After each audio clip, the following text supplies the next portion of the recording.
Bismillahirrahmanirrahim. Dear students, Assalamu alaikum.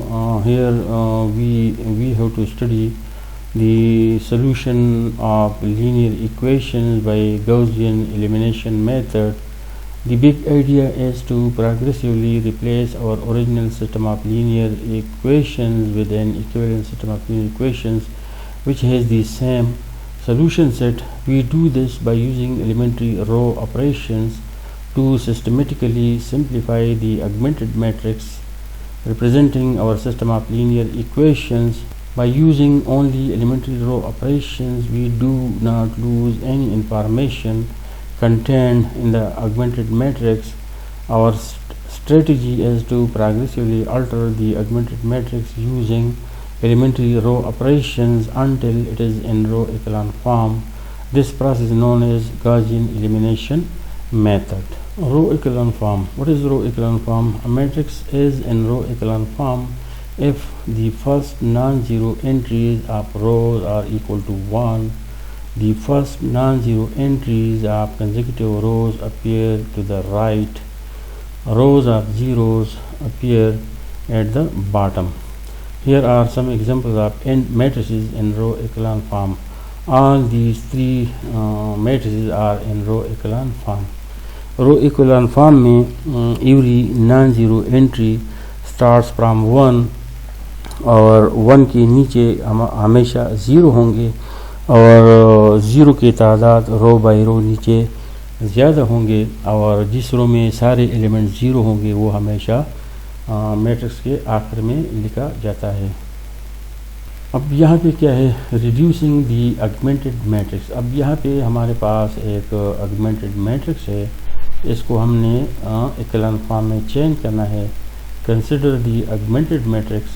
Our first step is to get a 1 in the top left of the matrix by using an elementary row operation. सबसे पहले यहाँ पे हमने 1 लाना है। This we have to bring 1 here. इसी augmented matrix में सबसे पहले हमने यहाँ पे 1 क्रिएट करना है। तो यहाँ पे 1 हम किस तरह लाएंगे?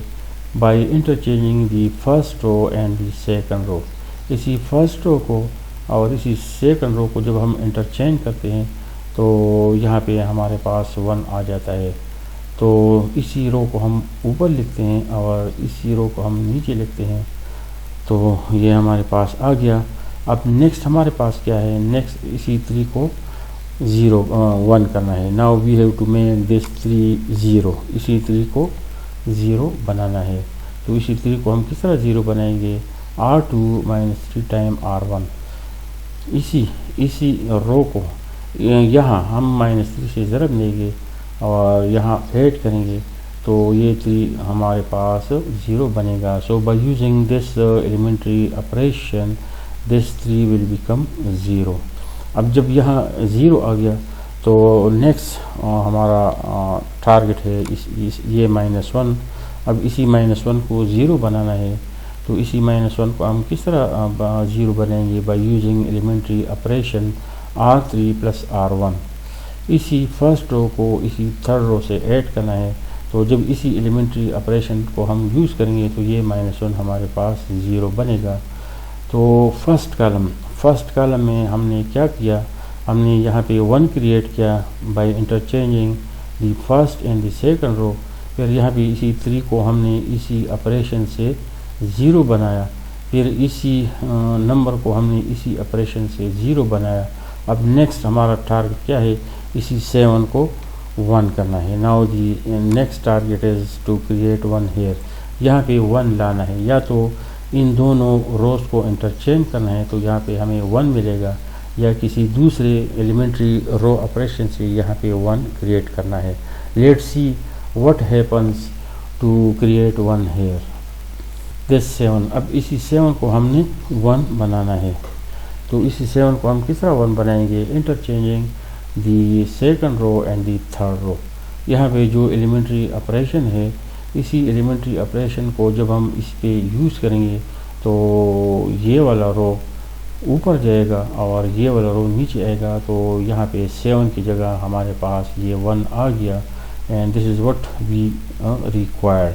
नेक्स्ट अब हमने क्या करना है, नेक्स्ट हमने इसी 7 को 0 करना है। Now we have to make this 7 0।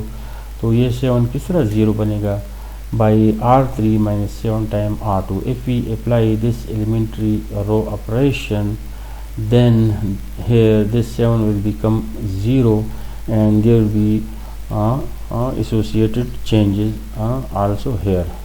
जब इसी ऑपरेशन को हम इसी रो पे अप्लाई करते हैं तो ये 7 0 बनेगा, इस तरह इन दोनों एंट्रीज में भी तब्दीली आएगी। अब नेक्स्ट हमारे पास क्या है, सबसे फर्स्ट रो को हमने एक्लन फॉर्म के मुताबिक बनाया 1 और 1 के नीचे 0। अब यहाँ पे हमने 1 और 1 के नीचे 0। अब नेक्स्ट हमने क्या करना है, नेक्स्ट हमने इसी -32 को 1 बनाया। Next we have to make this number equal to 1, इसको हमने 1 बनाए। तो जब वो थर्ड रो हम -132 से मल्टीप्लाई करते हैं, multiply the third row by -132, तो यहाँ हमारे पास 1 आ जाएगा। देख ले -32, तो इसी -32 को हमने 1 बनाना है। तो ये किस तरह बनेगा, यहाँ पे 1 क्रिएट करना है, multiplying the third row by -132।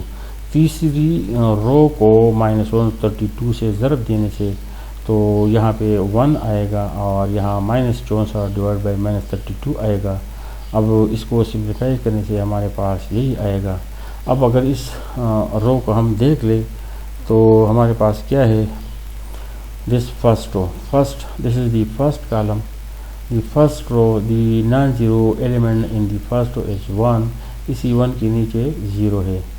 Second row में नॉन ज़ीरो एलिमेंट 1 है, 1 के नीचे 0 है। थर्ड रो में नॉन ज़ीरो एलिमेंट 1 है। तो this matrix is now in the echelon form, और matrix is now in the row echelon form.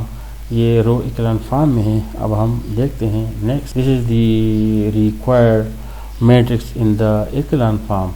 With our matrix now in the row echelon form, we can solve our system of linear equations by back substitution, reading up from the last row। अब यहाँ पे क्या है, this is for x, this is for y, this is for z। so 0x plus 0y plus 1z is equal to 2। so 1 is equal to 2 means that is z is equal to 2। now here we have 0x plus 1y plus 4z is equal to 8, that is y plus 4z is equal to 8, y plus 4z is equal to 8। अब यहाँ पे y इसी 4z को हम shift करते हैं, transpose करते हैं, तो ये आ गया। अब इसी z की जगह इसी को वैल्यू को पुट करना है, पुटिंग फॉर z दिस 2, तो सिंप्लीफिकेशन से 0 आएगा, y इज इक्वल टू 0। अब हम क्या करते हैं, दिस इज 1x, तो 1x minus 1y plus 1z is equal to 3। अब यहाँ पे y और z की वैल्यू हमने पुट करना है जो कि हमने मालूम किए हैं। तो x will be equal to, transposing these two, so x will be equal to 3, this is 3, x is equal to 3 plus y minus z। x और y और z को हमने ट्रांसपोज किया। अब y और z की वैल्यू यहाँ पे हमने पुट के सिंप्लीफिकेशन से z is equal to 1 आ गया। So the solution is x is 1, y 0, z is equal to 2।